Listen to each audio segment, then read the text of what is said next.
is the endocannabinoid system? We discovered the endocannabinoid system due to man's fascination and obsession with cannabis. Hi, my name is Jamie Hatfield and I am a registered nurse, and my specialty is anti-aging medicine and functional medicine. Functional medicine meaning it can be defined as finding the root cause of disease. I am also the founder of Legends Health, Wellness, and Performance. Before we get into the endocannabinoid system, you must understand the cannabis plant. First of all, marijuana and hemp are in the same family of plants. They are not the same plant.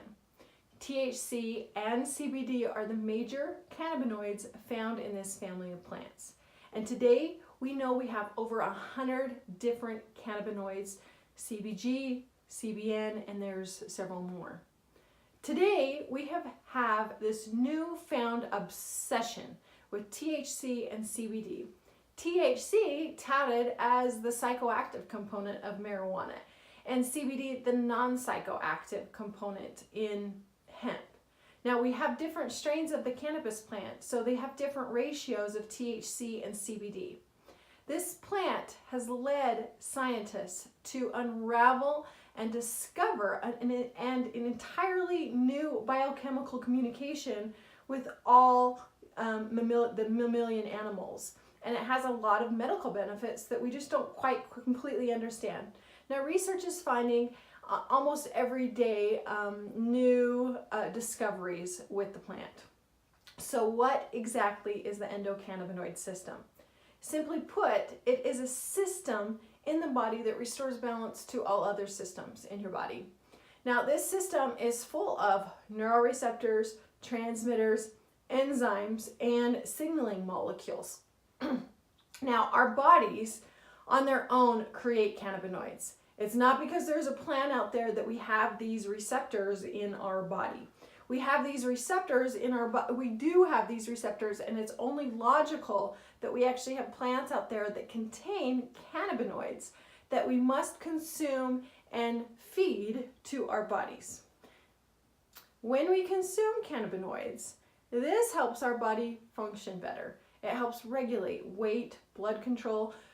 It affects insulin resistance, appetites. It affects our sensations. We have to pain, stress, memory, nerve conduction, even reproduction and your motor skills, and inflammation. And a recent study actually shows that it has antibiotic properties.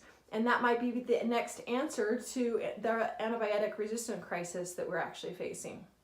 Now currently, there are 3 different classifications of cannabinoids. They include endocannabinoids, phytocannabinoids, and synthetic cannabinoids. Now let's break this down. Synthetic cannabinoids are laboratory produced. They're found in drugs like Marinol, Naboline, and Sativex. Now these are exogenous to our body, which means they are produced outside of the body. Exo meaning out.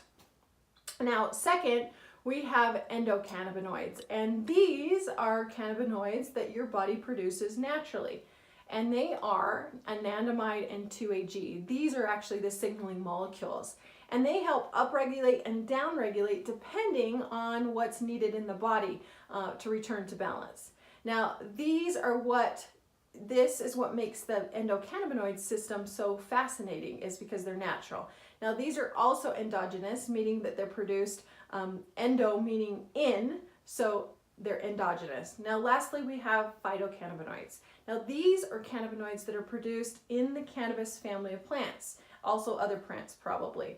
Now, again, I want to repeat myself. Currently, we know of 100 different cannabinoids, THC and CBD being the most popular, but we know that there's 100 plus more cannabinoids that are still being studied.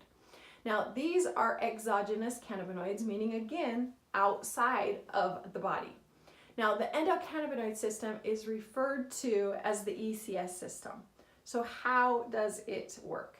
The ECS system is hard at work. It's constantly trying to upregulate and downregulate and return the body back to balance. And it's trying to send those signaling molecules, because those signaling molecules actually have an opposite effect of each other. Now, in some cases, your body might not actually produce enough of them naturally. And so this is where, by introducing CBD THC, a phytocannabinoid that closely resembles, or the body can mimic, anandamide to help with that, that's where we're seeing a lot of improving quality of life, performance, and actually even people are becoming free from their disease or free from their discomfort, because that is helping restore the balance in the body. Now, synthetic cannabinoids work in a similar way. They mimic cannabinoids, and they trigger also a response in the body. So all cannabinoids, both natural and synthetic, when introduced, bind to the receptors in the ECS system. Now, there's two main types of receptors, and that is attached to the signaling molecules. They are CB1 and CB2. Now, CB1 receptors are mainly found in the brain and then the central nervous system.